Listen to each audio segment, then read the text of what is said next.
Our sister Fatima says that she has to take a medicine, and that medicine has gelatin in it, and so she is confused. Is gelatin in medicinal tablets permissible? Standard question, we always get asked it. So today, inshallah, we will answer this question in an academic fashion. وما أرسلنا من قبلك إلا رجالا نوحي إليهم فاسألوا أهل الذكر إن كنتم لا تعلمون. Firstly, what is gelatin? Gelatin is a type of protein. It is derived from animal tissue. It is a form of collagen. And it has properties that makes it useful for various foods and medicines. Of them is that it can be very easily made relatively tasteless and odorless.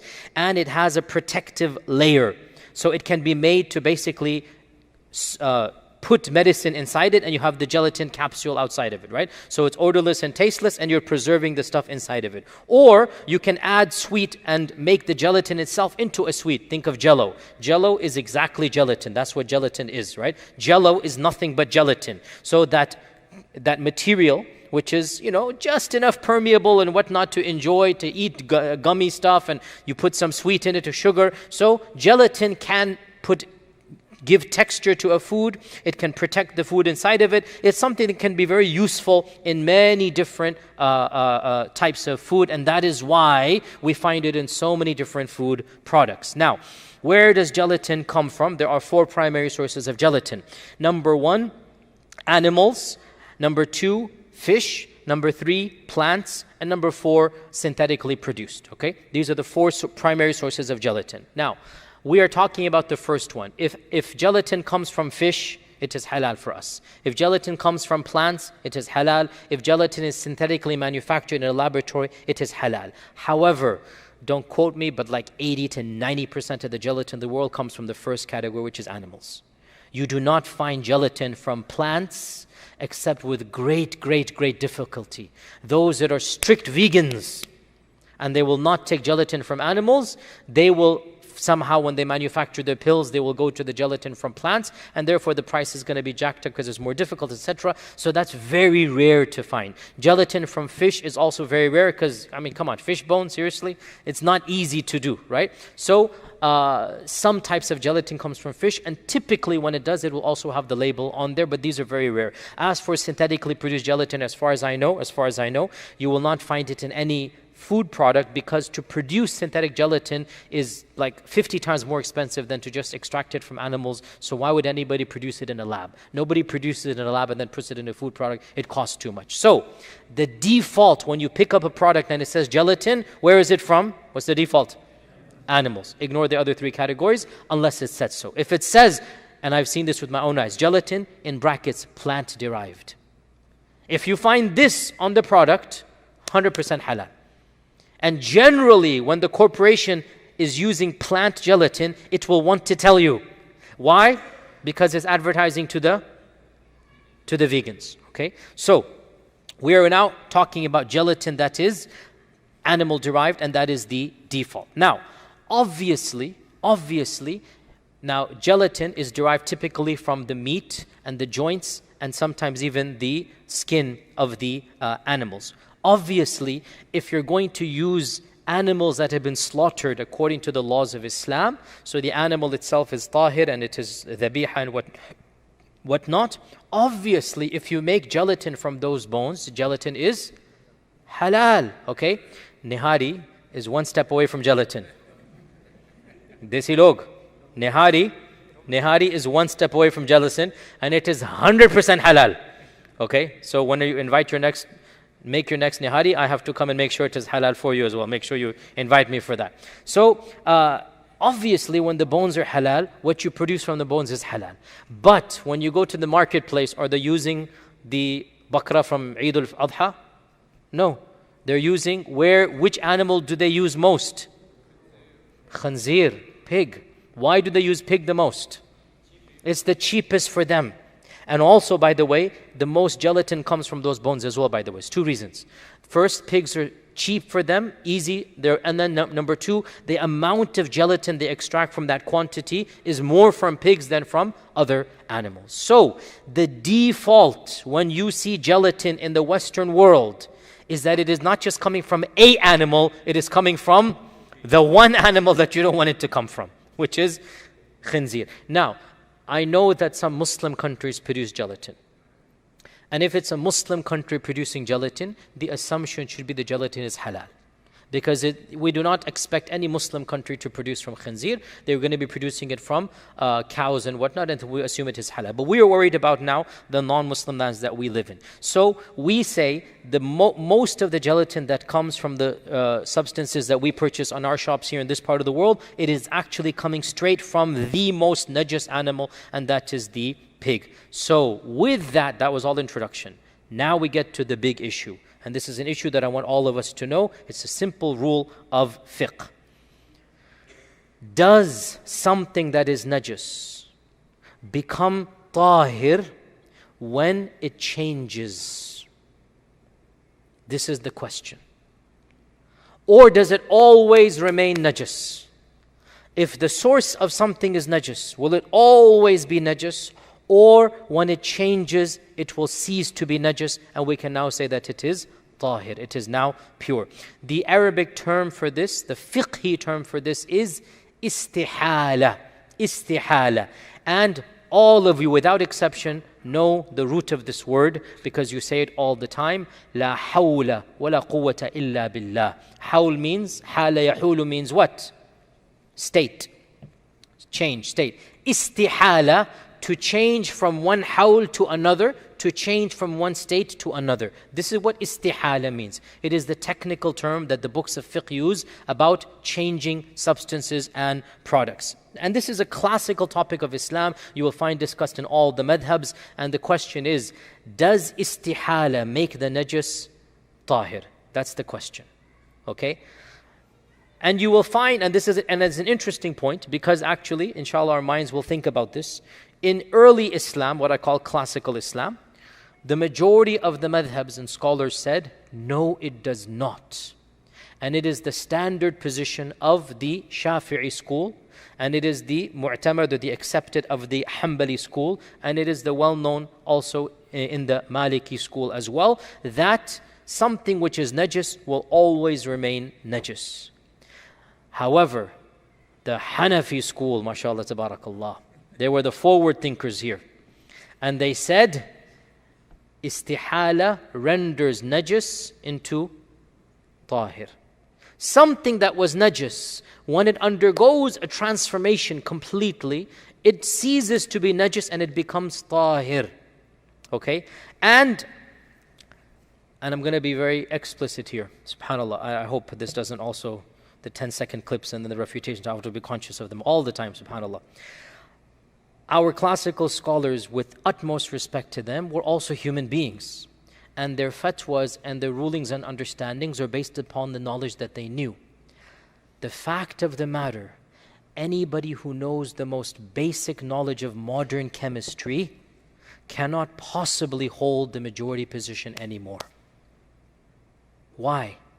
Because everything keeps on changing. The atoms in us would have been najis at one point in time. They're going to be najis at another point in time.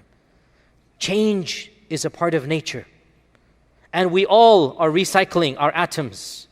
And what was najis becomes tahir. What was tahir becomes najis. What we eat goes out, comes in tahir, goes out najis. Right? And what goes out najis decomposes and fertilizes and comes out tahir again. With utmost respect. And this is not meant, a'udhu billah, to make fun of, ya ikhwa, the classical scholars of Islam. Please don't read in. We would not be here without the classical, and yes, even the medieval scholars of Islam. It's not a diss, a'udhu billah, it's just a fact. The scholars were human beings. And they just thought that something that is najis is going to remain najis forever. We love them, we respect them, but we now have knowledge of chemistry, knowledge of basic physics, knowledge that they did not have. Something that is najis, when it changes and decomposes and completely becomes something else, it is no longer the original, and it is no longer najis, it becomes tahir. We eat that which comes from the najis, it becomes tahir. Even physically we understand this. We can take urine and in the simple distillation in the most basic laboratory, extract pure water from urine. Can we not do this now? Right? Pure, the purest. In fact, many cities of the world, their drinking water is recycled water. You did not know this? Okay. This is well known. Now he's going to Google which city and never go there, right? Some of the largest cities in the world, their tap water, which they drink, is the najis that has been recycled. And everybody understands it's completely legit, right? And again, this shows us, my dear brothers and sisters, it's not a'udhu billah making fun of anybody. It's knowledge. You build on what the past is. Jazakumullah khair. We thank you for all that you've done. Now we take your contribution. We now benefit with what we know. We move forward. That's what knowledge is. When we do so, we're not trying to criticize the past. We're simply saying, we thank you for your services. We now need to move on. Nobody can ever claim that istihala doesn't change najis into tahir. This is now the default position of every modern scholar of our times and every council of fiqh across the globe. Even the Shafi'i councils of fiqh have changed their madhab and they say istihala renders tahir into najis into tahir. Is that clear? Right?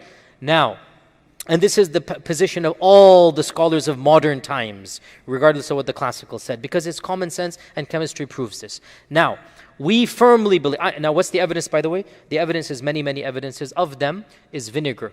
Vinegar is an evidence. Because what is vinegar? Many of us Muslims have no clue what vinegar is. When you find out, you're shocked. You're like, is vinegar haram? That's the next question. No. Our Prophet ﷺ came home, hadith is in Bukhari, and he said to Aisha that, is there anything to dip the bread in? Condiment, is there anything? And she said, we only have vinegar. And he said, give me the vinegar. And he dipped the bread in vinegar. And he said, what a great condiment. Ni'mal idamu al-khul. What a great condiment is vinegar. Vinegar is a great thing to dip your bread in, sabzi type of stuff. Something you dip your bread into eaten. He ate vinegar. Vinegar is completely halal by unanimous consensus. What is vinegar, O Muslims? Do you have any idea what vinegar is? You would know. What is vinegar? It is khamr that has gone through the entire fermentation process. You cannot get vinegar without an intermediary of actual khamr. Why, O Muslims who mashallah, alhamdulillah, may Allah keep us this blissfully innocent, we should keep this blissful innocence. Why do they cork alcohol? Why is alcohol always blocked? We don't want any air in it. They don't want, let me rephrase that. They don't want any air in it. Why? Because if you uncork the alcohol, and you leave it be, what happens? It becomes vinegar. That's what vinegar is. Vinegar is fermented alcohol, right? Now, the majority of madhabs say that alcohol is najis. Whether it is or not is a separate issue. I will talk about that one day. But that's the position they have. And the majority of madhabs, all the madhabs say that vinegar is tahir. You understand what's just happened here? Istihala. The majority of madhab, all four madhabs say that alcohol is najis. Khamr is najis. And all the madhabs say vinegar is tahir. What just happened? Istihala. This shows us. Another example that is given as this is the issue of skin leather. Our Prophet passed by a sheep, hadith is in Abu Dawood, and the sheep was dead. It wasn't dhabah, it died. So, of course, nobody's going to eat the sheep. The Prophet said, why don't you take the skin and use leather, get the leather from the dead animal? And they said, Ya Rasulullah, it's maita, it's a dead animal, it's najis. And our Prophet said, tanning the animal purifies the skin. Tanning the skin purifies it. Tanning the skin purifies it. Now, the skin, if you take it, filthy, wet, whatnot, this is najis, correct? Yeah. Now, you're going to tan it, which means you go through a chemical process, you put it in the sun, you do this and that, you completely change it. It's a complete transformation. It was najis, now it is tahir. So, this is the evidence in the Sharia that clearly indicates istihala does make the najis into tahir. We are all understanding this point, right? Okay, final big section, then we are done. Now that I've proven istihala is indeed legitimate in transforming najasa into tahara, the question we need to ask ourselves is the following. Is the extraction process for gelatin a valid istihala or not? This is the question. We agree that istihala changes najas into tahir. Agreed. Has gelatin undergone a sufficient istihala? Is this a fiqhi question or a chemical question? Who can tell me? Chemical question. So believe it or not, based on what answer a chemist will give, the faqih will have a different answer. You understand this point here? Once again, we are seeing different specializations coming into place. And if you Google, is gelatin halal? Without understanding this usul that I've taught you, this is all usul. Without understanding this usul, and you quote me 10 ulama, 7 of them or 6 of them will say gelatin is najis. 3 or 4 will say gelatin is halal. And you go look up those 3 or 4 who say gelatin is halal. And they will say so based upon the understanding that istihala has occurred in gelatin. In fact, there is no disagreement amongst all the 10 about the usul. The disagreement is in chemistry, not in fiqh, believe it or not. So who should we ask? A faqih or a chemist? For this issue, we need the faqih chemist. I'm a chemical engineer, by the way. Okay? I have a minor in chemistry. It's true, I do actually. It's all gone, by the way. It's all completely gone. But who should we ask? The faqih or the chemist? In this case, we need to ask the chemist. We need to ask the chemist, has a genuine transformation occurred in the extraction process of gelatin? With my utmost respect to our fuqaha, once we have proven that istihala is good, and it is, we now need to find out whether istihala has occurred, and this is not the job of our fuqaha. They will not tell us if istihala has occurred in gelatin and in the extraction process. This is the chemist's job to tell us. We go to the chemist. I have been to over a dozen specialists, even though, inshallah, I am not a jahil in chemistry and I've done my own research and I have my own position, which is the same. I have personally asked over a dozen specialists, including PhDs in chemistry and biochemistry, including people that have specialized in collagen and in proteins. And I have found them unanimously to tell me the exact same thing as I concluded with my very basic knowledge of chemistry, and that is, what do you think?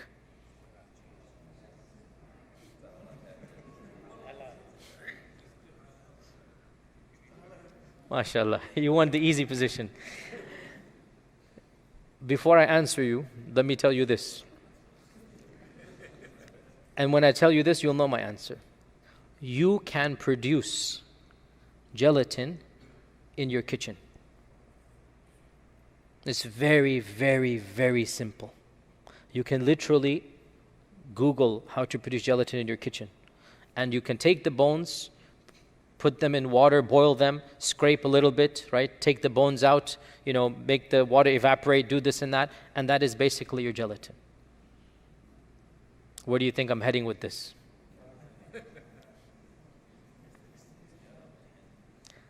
It is not a process that radically changes the structure.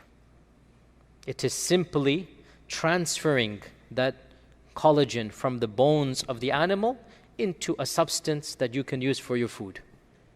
It's a very, very, very basic surface level. It's not even fractional distillation level, if you know your chemistry and whatnot. It's very basic level. And that is why, and one of my friends that I spoke with us about this, and he was very passionate, and he was writing a paper for a fiqh journal. He's a PhD in biochemistry, but he's writing a paper about istihala of gelatin, actually. And he said, just show me any gelatinous structure, and I will tell you with basic microscopes that I have, whether it comes from a pig or a horse or a cow, just by looking at the structure from the microscope. That's how little change has occurred. That I can just look at it and I'll tell you where it's from. And in my own research in this issue, I think it is very clear that istihala, of course, changes najasa to tahara. Yes, we agree. But gelatin does not undergo a process of istihala. Gelatin does not undergo that process. You simply take the protein material from the bones of the pig and you transfer it into that candy or into that jello or into that pill that you are using for your medicine. And therefore, it retains its najasa. The verdict will be that it retains the najasa. Okay? Therefore, and by the way, this is the position of the Majma' al-Fiqh al-Islami, and I will always try to quote you Majma' al-Fiqh al-Islami because I have said many, many times, out of the modern councils of the world, it is the largest and earliest and most respected modern council. It meets in Mecca. Rabat al-Alam al-Islami founded it, and it's one that represents almost all of the dominant schools of modern Islam and geographies, and over 100 ulama, and Mufti Taqi Uthmani. All of these great ulama are part of this Majma' al-Fiqh al-Islami, OIC's Council of Fiqh, and they have their qarar, their decree, which is in front of me here, issued